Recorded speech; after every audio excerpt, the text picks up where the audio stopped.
Hello बच्चों, स्वागत है आप सभी का डीएलएड सेमेस्टर एग्जाम्स में।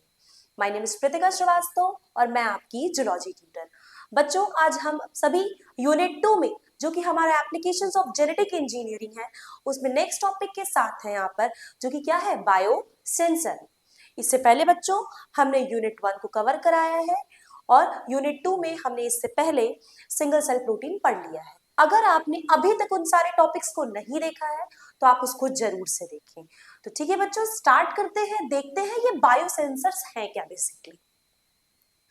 बच्चों, हम इसको एप्लीकेशंस ऑफ जेनेटिक इंजीनियरिंग में पढ़ रहे हैं, राइट? तो मुझे ये जानना हम लोगों को बहुत जरूरी है कि जेनेटिक इंजीनियरिंग में बायोसेंसर का रोल क्या है। चलिए देखते हैं। बायो मींस लाइफ से रिलेटेड कोई सेंसर की बात हो रही है, ठीक है? आप वो वाला इमेजिन करो सिचुएशन, अभी सभी के पास स्मार्टफोन्स हैं। जब भी हम उन्हें टच करते हैं तो उनके अंदर सेंसर है, जो कि जिस भी एप्लीकेशन को हम टच कर रहे हैं या फिर हम जो भी चीज ओपन करना चाहते हैं अपने मोबाइल फोन्स में, वो हमें देख टच करते हैं, वो सेंसर उस चीज को लेता है और तुरंत हमारे सामने वो पेज ओपन हो जाता है। पर कभी आपने सोचा है कि जब आप उसको नेल से टच करते हो तो क्या वो चलता है? नहीं। अगर हम अपने नाखून का यूज करें बच्चों और फिर हम सेंसर को चलाने की कोशिश करें तो ऐसा नहीं होता है, राइट? क्योंकि हमारे फोन्स में भी कुछ ऐसे सेंसर पाए जा रहे हैं जो कि किसको डिटेक्ट कर रहे हैं, ब्लड के फ्लो को डिटेक्ट कर रहे हैं, राइट? तो हम यहाँ पे वैसे ही कुछ सेंसर्स को देखने जा रहे हैं जो कि हम जिसमें कि कुछ एनालाइट्स का यूज करेंगे। एनालाइट मींस ब्लड का यूज कर सकते हैं, कार्बोहाइड्रेट का यूज कर सकते हैं, और फिर हम वो चीज सामने वाला सेंस कर रहा है उसको, तब हम बोल रहे हैं कि हाँ बेसिकली क्या है, ये बायो सेंसर है। हम बायो मॉलिक्यूल्स का यूज करके सेंस करा रहे हैं। तो कैसे होता है, चलिए आइए देखते हैं, शुरू करते हैं। बायोसेंसर बच्चों, एक स्टैंडर्ड डेफिनेशन क्या कहती है कि बायोसेंसर है। बायोसेंसर डेफिनेशन क्या है भाई? Biosensor provided by a regulatory committee state that biosensor is an analytic device. Analytic क्यों बोल रहे हैं? हम यहाँ किसका यूज कर रहे हैं? एनालाइट का यूज कर रहे हैं। और ये एनालाइट कुछ भी हो सकता है। ये ब्लड है, राइट? हम कोई बायोमोलिक्यूल्स लेकर चल रहे हैं। तो जब हम किसी एनालाइट का यूज कर रहे हैं, right, that consist of a biological component that contact with the physical transducer component that convert the signal generated by the biological component into a measurable electrical और ऑप्टिकल सिग्नल। क्या कहना चाह रहा है, अगर मैं इजी वे में बताऊं तो ये बोल रहा है हम किसी एनालाइट का यूज कर रहे हैं और फिर उसका सिग्नल जा रहा है हमारे सेंसर के पास। तो मैम अभी तो आपने बोला आप एनालाइट यूज कर रहे हो, वो सिग्नल में कैसे कन्वर्ट हो रहा है? क्योंकि बच्चों जब हम एनालाइट यूज कर रहे हैं और जब हम उसको दे रहे हैं ट्रांसड्यूसर्स को, राइट, सबसे पहले तो रिसेप्टर ने रिसेप्ट किया हमारे एनालाइट को, वो ट्रांसड्यूसर के पास गया और वही ट्रांसड्यूसर क्या जनरेट कर रहे हैं? सिग्नल जनरेट कर रहे हैं। तो इसी की वजह से हमें क्या देखने को मिल रहा है कि हाँ समझ आ जा रहा है कि मुझे ये मेजर करना था। जैसे एक एग्जांपल लेकर चलते हैं, ब्लड ग्लूकोज लेवल मेजर करने के लिए आज बहुत सारी चिप्स आ गई हैं, राइट? ऐसे एक छोटा सा ऐसे इंस्ट्रूमेंट है, ऐसे चिप रहता है, यहाँ पे क्या होता है, यहाँ पे ब्लड देते हैं हल्का सा, फिर वो क्या करता है, थोड़ी देर में विद इन अ सेकेंड यहाँ पे बता देगा कि क्या लेवल है, 72 110 है, इसके बीच में है, इससे ज्यादा है तो बताते हैं हाइपरग्लाइसेमिक हो रहा है, कम है तो हाइपोग्लाइसेमिक है। क्या कर रहा होगा ये रिसेप्टर? क्या कर रहा है, हमारे ब्लड से बाइंड करके कॉम्प्लेक्स बना रहा है। फिर वो किसको दे रहे हैं हम? ट्रांसड्यूसर को दे रहे हैं। और वो ट्रांसड्यूसर क्या कर रहा है बच्चों? वही ट्रांसड्यूसर इसको सिग्नल में कन्वर्ट कर रहा है, राइट? और ये सिग्नल कौन ले रहा है? हमें इस स्क्रीन पे दिखाई दे रहा है अमाउंट के फॉर्म में कि हाँ इतनी वैल्यू आई हुई है। देखते हैं क्या बोल रहा है। और है भाई, टर्नर ने भी डिफाइंड किया है बायोसेंसर को, एक कॉम्पैक्ट एनालिटिकल डिवाइस कहा है इन्होंने, जो कि किससे इनकॉर्पोरेटेड है? बायोलॉजिकल और बायोलॉजिकली डिराइव्ड। भाई हम अपने से ही तो ले रहे हैं, ब्लड ले रहे हैं, कार्बोहाइड्रेट, प्रोटीन, सब एक तरीके से बायोलॉजिकल मॉलिक्यूल्स ही है, राइट, जो कि सेंस कर रहा है और उसके साथ इंटीग्रेट हो रहा है और लास्ट में क्या कर रहा है? फिजियोकेमिकल ट्रांसड्यूसर के पास जा रहा है। क्योंकि बच्चों जब ये रिसेप्टर से बाइंड कर रहा होता है हमारा ब्लड, तब एक रिएक्शन होता है और उसको कौन सा रिएक्शन कहते हैं? Biochemical reaction. तो वही ये बोल रहा है, उसके बाद ये कहाँ जा रहा है? ट्रांसड्यूसर के पास जा रहा है और लास्ट में हमें सिग्नल मिल रहा है। क्लियर है इतना? आगे देखते हैं। अगर हम एक बात बोल रहे हैं, in order to call a sensor as a biosensor, उसके पास एक चीज बहुत जरूरी है, क्या होना? बायोलॉजिकल कंपोनेंट जो कि सेंसर की तरह एक्ट कर रहा है, और फिर इलेक्ट्रॉनिक्स कंपोनेंट उसको डिटेक्ट कर रहा है और सिग्नल में ट्रांसमिट कर रहा है। तो अब आपको अच्छे से क्लियर हो गया होगा कि बायोसेंसर बेसिकली है क्या।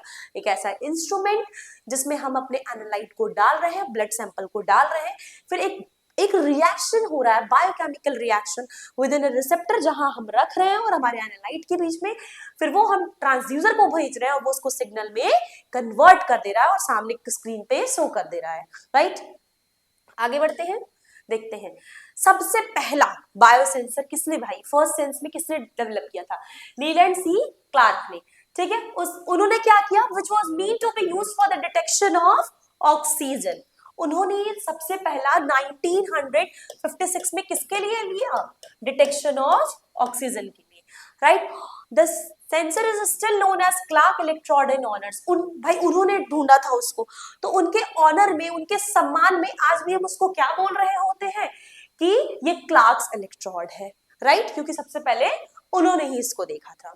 आगे क्या, अगर आगे बढ़े तो 1962 में क्लार्क ने एक और नया बनाया सेंसर। क्या बनाया, वो उन्होंने ग्लूकोज के लिए बनाया, जिसमें क्या बना था, एम्पिरोमेट्रिक डिटेक्शन था, ठीक है, which was followed by a stroke for the detection of glucose by Leland Clark in 1962। अब उन्होंने ग्लूकोज का डिटेक्शन के लिए भी एक सेंसर बनाया जो कि किस पे बेस था, एम्पिरोमेट्रिक पे बेस था।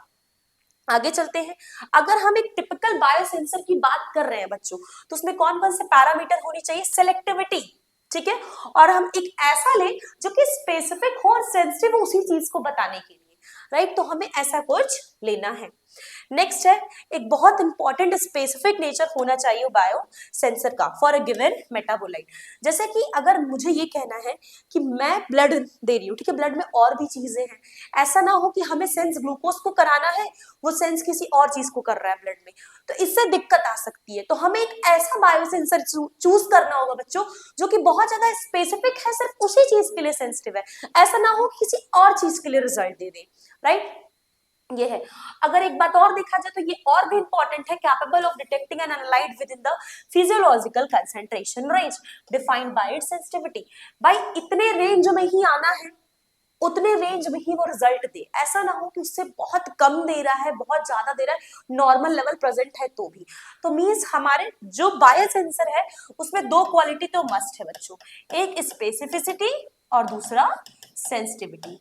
क्लियर, ये है। चलिए आगे देखते हैं क्या बोला जा रहा है। हमारे बायोसेंसर्स को भी अलग अलग ग्रुप में क्लासिफाई किया गया है। वो इस चीज पर डिपेंड कर रहा है कि उसमें कौन सा ट्रांसड्यूसर यूज हो रहा है, क्या नेचर है बेसिकली ट्रांसड्यूसर का, ठीक है, या फिर जो बायो एक्सेप्टर है जिसकी बात मैं कह रही हूँ, रिसेप्टर है, वो कौन सा लगा हुआ है। तो काम तो सबका एक ही है, सेंस करना है, रिजल्ट देना है, पर ट्रांसड्यूसर का नेचर क्या है और हमारा बायो एक्सेप्टर क्या है, उसके बेसिस पे बच्चों यहाँ पे कुछ डिफरेंट टाइप ऑफ बायोसेंसर्स आपको देखने को मिलेंगे। जैसे कि नाम यहाँ पे आप जरूर देख लीजिए और कौन कौन से, अगर बायो एक्सेप्टर्स के बेसिस पे देखे बच्चा, ठीक है।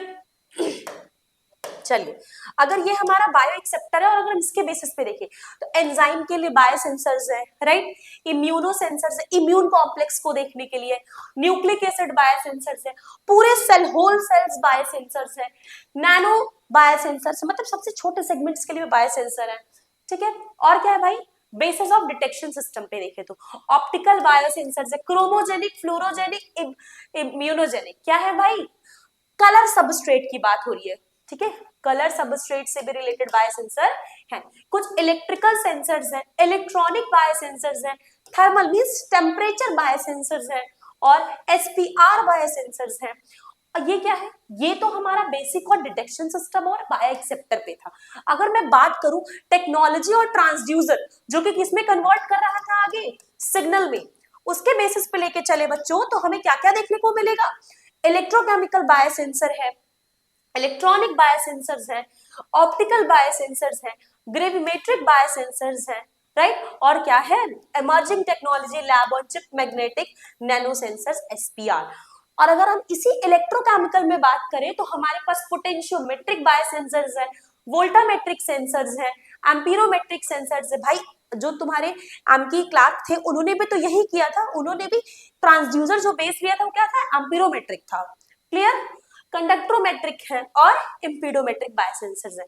आपको बस ये जानना है कि बायोसेंसर्स है क्या, कितने टाइप्स होंगे, आपको बहुत डिटेल नहीं, आपको पता है अगर वो बायोसेंसर है तो क्या कर रहे होंगे, वो सेंस कर रहे होंगे। अब ये डिपेंड कर रहा है कि उनके पास एक्सेप्टर के बेसिस पे कौन से वाले हैं, ट्रांसड्यूसर के बेसिस पे कौन से वाले हैं और डिटेक्शन सिस्टम के बेसिस पे कौन से वाले हैं। क्लियर है? आगे बढ़ते हैं। ठीक भाई, एक बायोसेंसर की बात मैं कर रही हूँ तो एक डिजाइन बता दीजिए मैम, उसका आउटलाइन तो बता दीजिए वो कैसा है देखने में। क्लियर है? तो देखते हैं, अगर हम बेसिक आउटलाइन देखें बच्चों टिपिकल बायोसेंसर का, तो वो फिगर में है। ठीक है, पहले हम फिगर समझेंगे तो आपको उससे ज्यादा क्लियर होगा। ये रहा फिगर। ये क्या है? ये हमारा एनालाइट है, राइट? This is analyte. देखिए ये सब क्या है? लेट सपोज ये हमारा ब्लड, ठीक है, ब्लड लेवल है। अब इस ब्लड को क्या किया बच्चों, मैंने इसको द रेफरेंस के लिए यहाँ दिया। ठीक है, इस रिसेप्टर पे दिया। हम लोग ब्लड ग्लूकोज लेवल वाला ही डायग्राम समझेंगे तो ज्यादा समझ आएगा। ये हमारा ब्लड है और इस ब्लड को मैं इसको देने वाली हूँ। क्लियर? अब मैं जब इसको ब्लड को इस पे दूंगी तो मतलब ये हमारा बायो एक्सेप्टर है जिसको मैं रिसेप्टर बोल रही हूँ। इस बायो एक्सेप्टर पे जो मेरा ब्लड का मॉलिक्यूल है वो आके बाइंड करेगा। जब ये बाइंड करेगा बच्चों तो यहाँ केमिकली कन्वर्जन होगा, मींस एक बायोकेमिकल रिएक्शन होगा। ठीक, देखिए चलिए, बायोकेमिकल रिएक्शन हो गया। ये कुछ भी हो सकता है, एंजाइम्स हो सकते हैं, डीएनए, एंटीबॉडी, नैनो पार्टिकल्स, कुछ भी। अब क्या है, अब ये रिकॉग्नाइज कर रहा है कि हाँ रिसेप्टर पे आके बैठ गया है। अब सिग्नल के फॉर्म में देना है, सिग्नल के फॉर्म में देना है इसको, तो यहाँ क्या लगा देंगे बच्चों, transducer as a reference use करेंगे। कुछ भी हो सकता है, photodiode, thermistor, pH electrode, quartz electrode. ठीक है, अब मैंने इसको दे दिया, वो सिग्नल के फॉर्म में बनाएगा। सिग्नल को एम्पलीफाई करेंगे, कॉपीज अच्छे से बन गई। ठीक है, माइक्रो प्रोसेसर में देंगे, मतलब एनालॉग एक तरीके से डिजिटल कन्वर्जन का। फिर लास्ट में वो क्वांटिटी को मेजर करेगा और हमें डिस्प्ले स्क्रीन पे डिस्प्ले हो जाएगा। ये तो मैंने थोड़ा डिटेल में है देख लिया। अब इस वाले को समझते हैं। ब्लड दिया, यहाँ बायो एक्सेप्टर कॉम्प्लेक्स से ये लग गया। ठीक है, अंदर साइड पे ट्रांसड्यूसर रहा होगा जो कि इसको कन्वर्ट करेगा और फाइनली यहाँ हमें पता चल जाएगा कि ब्लड ग्लूकोज लेवल इतना है। ठीक है, बस इतना ही है बच्चों, यही जानना है। अब आगे समझते हैं तो ज्यादा आपको क्लियर होगा। क्या बोल रहा है, अगर बेसिक आउटलाइन देखें तो फिगर में दिया हुआ है। ठीक है, मैंने फिगर भी दिखा दिया। पहला की कंपोनेंट क्या है सेंसर का, रिसेप्टर। ठीक है, जो कि एक्सोजीनियस सिग्नल लेगा। एक्सोजीनियस मींस आउट, जो बाहर से दे रहे हैं, मींस हम क्या दे रहे हैं उसको, बायो मॉलिक्यूल। वो कुछ भी हो सकता है, वो डीएनए हो सकता है, वो आरएनए हो सकता है, वो प्रोटीन हो सकता है, वो ब्लड हो सकता है, कुछ भी। ठीक है, आज के टाइम पे बहुत सब है, हम एंटीबॉडी दे दे रहे हैं, एंजाइम्स दे दे रहे हैं, हम न्यूक्लिक एसिड दे दे रहे हैं, कुछ भी दे रहे हैं। ठीक है, और हो सकता है पूरा एक टिश्यू दे दे, वो तो इस चीज पर डिपेंड कर रहा है कि हम कौन सा बायोसेंसर ले रहे हैं। ठीक, अब इसका रोल क्या है बच्चों, कि ये जाके किससे इंटरैक्ट करेगा, एनालाइट हमारे बायो एक्सेप्टर से इंटरैक्ट करेंगे और एक बायोकेमिकल रिएक्शन हो जाएगा और फिर वो ट्रांसड्यूसर के थ्रू एक सिग्नल के फॉर्म में आ जाएगा। अभी मैं रिसेंटली में बताऊं तो नैनो मटेरियल्स भी यूज होने लगे हैं। ठीक है, और अब जब नैनो मटेरियल यूज कर रहे हैं बायोसेंसर में तो हम उनको नैनो बायोसेंसर्स कह रहे हैं। ठीक, आगे देखते हैं। अब आपको ये समझ आ गया होगा कि ये किस तरीके से मेजर कर रहे हैं। आगे देखते हैं बच्चों। चलिए, आगे बढ़ने से पहले आपके लिए एक बहुत अच्छी इंफॉर्मेशन है बच्चों। अगर आप भी सेकंड और फोर्थ सेमेस्टर की पढ़ाई फुल फ्लेज में करना चाहते हो तो आपको क्या करना होगा, हमारे नवोदय बैच में एनरोल। उसके लिए क्या करना है बच्चों, आपको अपने फोन के प्ले स्टोर पे आपको एक ऐप डाउनलोड करना है। कौन सा ऐप डाउनलोड करना है, डीएनएस एजुकेयर ऐप को डाउनलोड करना है। जहां पे आपको बच्चों जितनी भी क्लासेस चल रही हैं, चाहे वो फिजिक्स है, chemistry, botany, zoology, math, statistics, सभी क्लासेस आपको देखने को मिलेंगे। साथ ही साथ बच्चों लाइव डाउट सेशंस मिलेंगे, क्लास नोट्स मिलेगा, पीवाईक्यूज मिलेंगी, one unit wise one shot revision मिलेगा बच्चों। मैं बता दूं जो आपको यहाँ पढ़ाया जा रहा है बच्चों, इसका भी नोट्स आपको कहाँ प्रोवाइड होगा, हमारे डीएनएस एजुकेयर ऐप में फ्री में प्रोवाइड होगा। बच्चों यहाँ पर क्या होता है, हम सारे यूनिट में सारे लेक्चर्स को नहीं कवर कर पाते हैं, पर अगर आप हमारे इस बैच से ज्वाइन हो जाते हो तो आपको चाहे वो सेकेंड सेमेस्टर में आपकी 8 यूनिट्स है, चाहे वो आपके 4 सेमेस्टर की 8 यूनिट्स है, वहां आपको प्रॉपर नोट्स मिलेंगे और डिटेलिंग में क्लासेस मिलेंगी और इवन सारे लेक्चर को बहुत, सारे टॉपिक को बहुत प्रॉपर वाइज में कंप्लीट किया गया है, सारे सीक्वेंस वाइज वहां पर आपको सब कुछ मिलेगा। इसकी फीस बच्चों सिर्फ और सिर्फ 1250 है। इसमें भी आपको 10% का डिस्काउंट मिलता है अगर आप हमारे DNS10 कूपन कोड को अप्लाई करते हो तो ठीक है बच्चों, आगे देखते हैं हम कहाँ थे। हाँ, बायोरिसेप्टर्स क्या है, ये हमारे बायोसेंसर के सरफेस पे जा रहा है और कुछ इनका देखने को भी मिल रहा है। भाई देखो, एक रिसेप्टर है ऐसा कुछ करके ना, यहीं पे लगा रहता है, ये ले रहा है, मतलब वेस्ट मटेरियल, बहुत ज्यादा वेस्ट नहीं हो रहा है, तुरंत काम हो रहा है, बायोकेमिकल रिएक्शन हो रहा है, स्टेबिलिटी अगर सिग्नल की अच्छी है, कोई डिस्टर्बेंस नहीं है, तब तो और अच्छा है, कॉस्ट ऑप्टिमाइज्ड है। अब क्या बोल रहा है, अगर हम इनको दो ब्रॉड कैटेगरी में डिवाइड कर सकते हैं, एक फिजिकल और एक केमिकल। देखो, अगर फिजिकल बायोसेंसर यूज हो रहा है तो उसमें क्या हो रहा है, बेसिकली बस एक सिंपल अफिनिटी देखने को मिल रही है। सिंपल अफिनिटी मींस क्या है भाई, इंटरैक्शंस देखने को मिल रहा है जो कि वीक नॉन कोवैलेंट इंटरैक्शंस है हमारे एनालाइट और बायोएक्सेप्टर के बीच में। ठीक है, कुछ हम जेल्स वगैरह का यूज कर रहे हैं, उसमें डाल रहे हैं एनालाइट्स को, तब हो रहा है मैट्रिसेस वगैरह का। ये तो बच्चों हमारे फिजिकल वाले हो गए, राइट, ये फिजिकल अप्रोच था। पर अगर हम केमिकल की बात करें तो वहां पे स्ट्रॉन्ग कोवैलेंट लिंक बनता है, ठीक है, बिटवीन बायोएक्सेप्टर एंड बायोसेंसर सरफेस। तो हम इनको दो ग्रुप में आराम से डिवाइड कर सकते हैं, one is our physical approach and another is our chemical approach. आगे बढ़ते हैं, ट्रांजैक्शन हो रहा है भाई बायोसेंसर सिग्नल का, बायोसेंसर सिग्नल ही तो आ रहा है जो लगातार कंकरेंट है, आराम से चल रहे हैं, ठीक है, with the special environment of the biosensing element. भाई उसके अंदर बायोसेंसिंग एलिमेंट है तभी तो वो सेंस कर पा रहा है, ठीक है, ये बता दिया ये आपको। आगे बढ़ते हैं, अब ये जो ट्रांजैक्शन एफिशिएंसी है ये डिटरमाइन कर रही है हमारे एनालिटिकल कैरेक्टरिस्टिक को, कि कितना सिग्नल स्टेबिलिटी है, कितना ज्यादा रिप्रोड्यूस करके एम्पलीफाई कर लेना है, कितना डिटेक्शन लिमिट है, और कुछ कुछ केसेस में तो स्टेबिलिटी और सेलेक्टिविटी बहुत ज्यादा मायने रखती है। ठीक, ट्रांसड्यूसर बच्चों क्या कर रहा है, एक तरीके से जो बायोकेमिकल रिएक्शंस हो रहे थे उसको किस में कन्वर्ट कर रहा है, मेजरेबल इलेक्ट्रिकल सिग्नल्स में कन्वर्ट कर रहा है। ठीक है, अब देखो दो चीज है, ये जो हमारा ट्रांसड्यूसर है, ठीक, ये दो टाइप का है।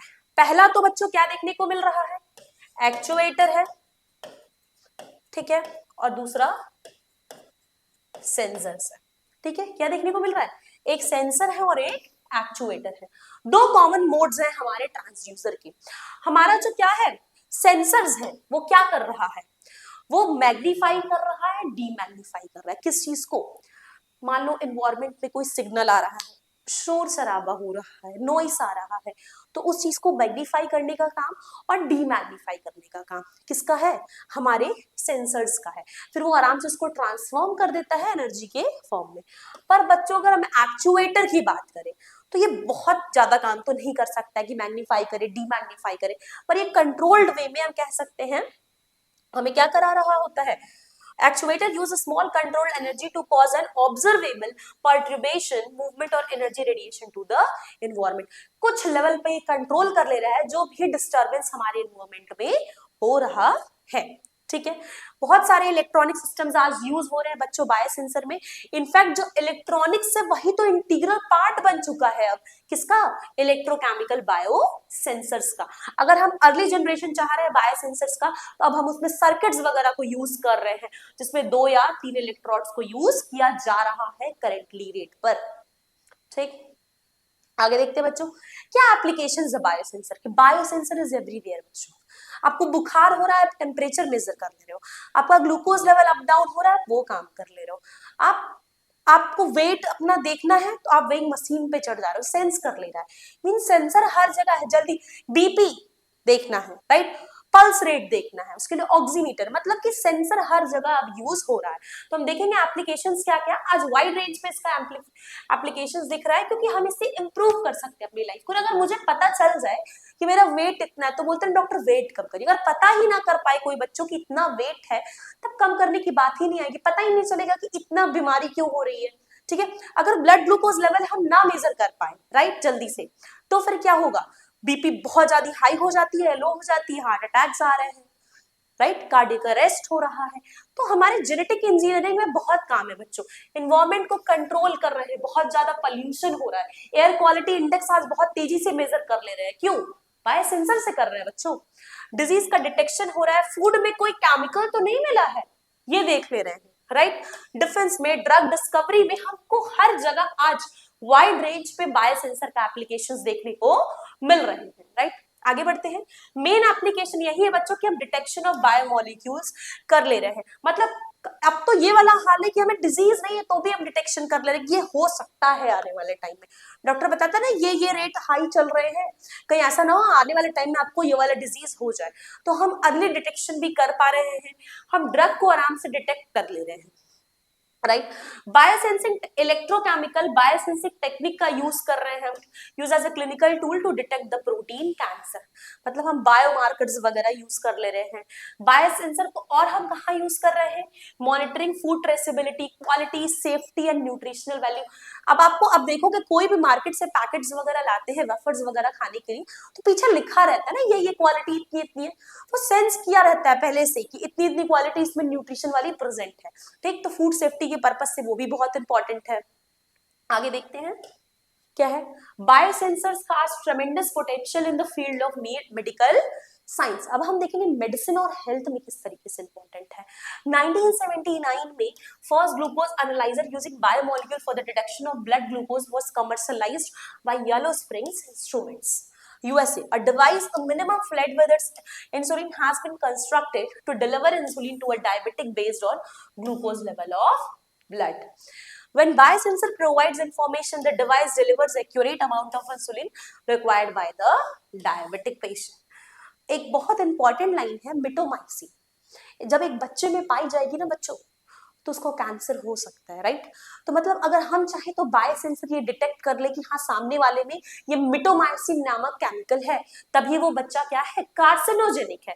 ये म्यूटाजेनिसिटी है केमिकल का जो डिटेक्ट कर लेता है कौन, बायोसेंसर। मतलब वो एबनॉर्मल टॉक्सिक सब्सटेंस अगर सेंसर डिटेक्ट कर ले रहा है बच्चा, दैट मीन सामने वाले को वो प्रॉब्लम है, ठीक। तो बायोसेंसर आज इसमें भी बहुत बड़ा रोल प्ले कर रहा है। इन्वायरमेंटल मॉनिटरिंग में बड़ी हेल्प कर रहा है, कैसे देखते हैं।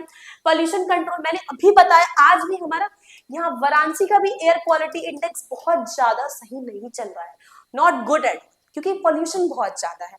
कौन सेंस कर रहा है, बायो सेंसर। बाकी हमारे दिल्ली वगैरह कंडीशन तो बहुत खराब चल रही है, ठीक है।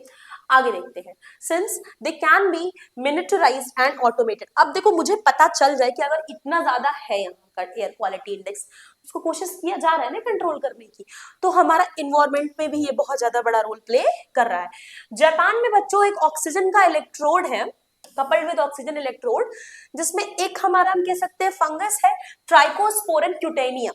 ये क्या करता है कि ऐसे रहता है, जब भी एक वेस्ट मटेरियल इस पर डालते हैं, ऑक्सीजन के प्रेजेंट में ये जो ट्राइकोस्पोरम क्यूटेनियम है ना, वो क्या कर रहा होता है, वो उस वेस्ट मटेरियल को ब्रोक कर देता है। तो हम बायोलॉजिकल ऑक्सीजन डिमांड आराम से मेजर कर ले रहे हैं, ठीक। ये जापान में ऐसा बायोसेंसर बनाया गया। आगे देखते हैं इंडस्ट्री में क्या है। देखो जो स्पेक्ट्रोफोटोमीटर और ऑटो एनालाइजर का हम यूज कर रहे हैं, किसके लिए, सबस्ट्रेट के लिए। कितना सबस्ट्रेट है, कितना सबस्ट्रेट दिए हैं और कितना प्रोडक्ट बनेगा, इसका यूज कर ले रहे ना हम करेंटली अभी प्रेजेंट में, ठीक है।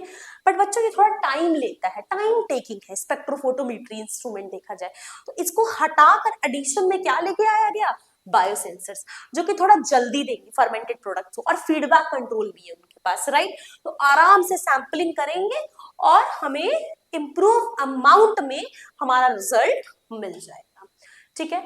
हम बायोसेंसर को मिलिट्री में भी यूज कर रहे हैं। यहाँ मिलिट्री का मतलब बच्चों डिफेंस। कहाँ डिफेंस, जहां लड़ाई हो रही है, फाइट, वर्ल्ड वॉर वाली सिचुएशन है, वॉर, ठीक है। तो अभी क्या कर रहा है बच्चों की, जब भी लड़ाई वड़ाई होती है तो आप लोग देखे होंगे ऐसे कोई पॉइजनस गैस छोड़ दी जाती है, जिससे उस एरिया में जहां छोड़ी जा रही हो मैक्सिमम नंबर ऑफ पीपल उससे डाई हो जाए, राइट। तो हम बायोसेंसर का यूज मिलिट्री में भी बहुत तेजी से कर रहे हैं। कैसे कर रहे हैं, हमें यहाँ ये देखने को मिल रहा है कि अगर मान ले कोई टॉक्सिक गैस मिल रही है तो उसको आराम से क्या कर लेगा, डिटेक्ट कर लेगा केमिकल वॉरफेयर एजेंट को। और ऐसे बायोसेंसर का आज हमारे ट्रेडिशनल मेथड में देखा जाए तो बहुत सारा एडवांटेज है, क्योंकि ये आराम से केमिकल्स को क्या कर ले रहा है, सेंस कर ले रहा है। तो इससे हमें एक चीज तो बेहतर तरीके से क्लियर हो गई बच्चों कि बायोसेंसर आराम से सेंस कर लेते हैं किसी भी बायोकेमिकल्स थिंग को, पोल्यूशन को, कोई बहुत टॉक्सिक केमिकल है, कोई वेस्ट मटेरियल है, ठीक है। तो इसके लिए बच्चों बायोसेंसर का बहुत ज्यादा यूज है। चलिए आइए आगे देखते हैं। हाँ बच्चों, आप सभी के लिए इंपॉर्टेंट इंफॉर्मेशन है कि अगर आप भी सेकंड और फोर्थ सेमेस्टर की पढ़ाई इसी तरीके से फुल फ्लेज में करना चाहते हैं तो आपको हमारे नवोदय बैच में एनरोल होना होगा। उसके लिए क्या करना होगा, आपको अपने फोन के प्ले स्टोर में क्या करना होगा, डीएनएस एजुकेयर ऐप को डाउनलोड करना होगा, जहां बच्चों आपको इसी तरीके से ढेर सारी लाइव क्लासेस देखने को मिल रही होंगी, लाइव डाउट सेशंस मिलेंगे आपको देखने को, क्लास नोट्स मिलेगा, इवन जो यहाँ पढ़ाया गया बच्चों उसके भी नोट्स आपको कहाँ मिलेंगे, हमारे डीएनएस एजुकेयर ऐप पे फ्री में मिलेंगे। पीवाईक्यूज मिलेंगे बच्चों, और जितने भी यूनिट है लाइक सेकंड सेमेस्टर में आपके 8 यूनिट है जूलॉजी में, फोर्थ सेमेस्टर में 8 यूनिट है जूलॉजी के, उन सारे के वन शॉट रिवीजन भी आपको देखने को मिलेंगे। बच्चों सिर्फ आप जूलॉजी ही नहीं, आप physics, chemistry, botany, maths, statistics सभी की पढ़ाई सिर्फ और सिर्फ 1250 में कर सकते हैं। इसमें भी बच्चों आपको 10% का डिस्काउंट मिलेगा अगर आप हमारे DNS 10 कूपन कोड को अप्लाई करते हो तो। बच्चों हम यहाँ पर आपके सारे लेक्चर्स को तो नहीं कवर कर पाते हैं, सारे टॉपिक आपको प्रॉपर तरीके से सीक्वेंस में नहीं मिल पाते हैं। अगर आपको प्रॉपर तरीके से सीक्वेंस में सारे टॉपिक चाहिए तो आपको हमारे बैच में एनरोल होना होगा, जहां आपको हर एक यूनिट को बहुत अच्छे से कंप्लीट कराया गया है, सारे क्वेश्चंस प्रेजेंट है, नोट्स प्रेजेंट है। तो ठीक है बच्चों, आज हमने क्या किया, अगर आपको इसके रिगार्डिंग कोई भी इंफॉर्मेशन या डाउट है तो आप हमारे हेल्पलाइन नंबर पे कॉल कर सकते हैं। तो बच्चों आज हमने बायोसेंसर कंप्लीट कर लिया है, और इससे पहले हमने बच्चों यूनिट 1 करवा दिया है, और यूनिट 2 में भी बच्चों हमने एप्लीकेशंस ऑफ जेनेटिक इंजीनियरिंग में सिंगल सेल प्रोटीन टॉपिक को ऑलरेडी कवर कर लिया है।